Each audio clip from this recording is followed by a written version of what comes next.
friends, the resistance band pull down. And there were some subtle differences in each of those reps. You may not have noticed them. I'm going to point those out to you because they're important. Okay. So as far as the setup is concerned, just got myself a knee pad using a high bar attachment. If you're at home, you might be using a door utility strap over your door, and you might not be able to get right underneath it, but it's going to be just a really high angle, which works just fine.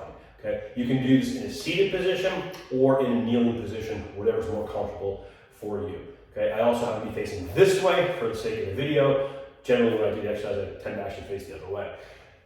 As far as the hands, okay, first off, you can just grab well, kind of like the handles of the bands, or you can put the hands through, which is my preference, and then grip like this, okay? That is actually gonna take the gripping need out of the exercise, right? Now I can use a heavier resistance, and I'm not relying so much on the grip and the strength of my fingers, okay? It also shortens the band a little bit, makes it a little bit heavier, and if you're like me, this position here, if I just grab, well, there's no resistance, right, until I start getting to about here.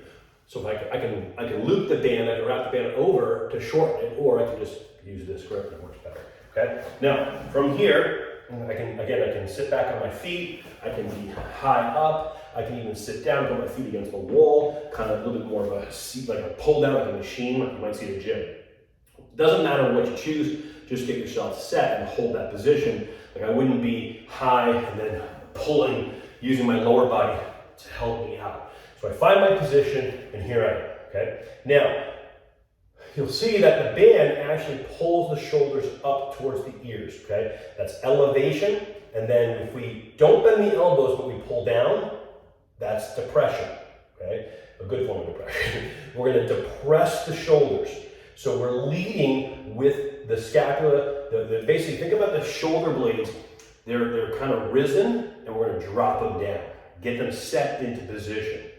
So we set the shoulders into position, and then from here, the elbows, not the hands, the elbows come down past the chest. Hands might come to about shoulder level, maybe top of the chest, depending on your body. And then we're gonna release.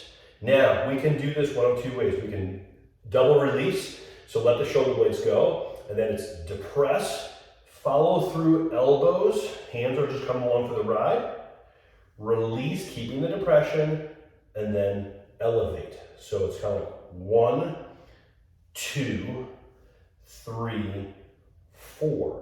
Or depress in the beginning, and then do your entire set. Just focusing on the lat movement, elbows pulling down, hands coming along for the ride for each rep, and then at the end, you let the shoulder blades go.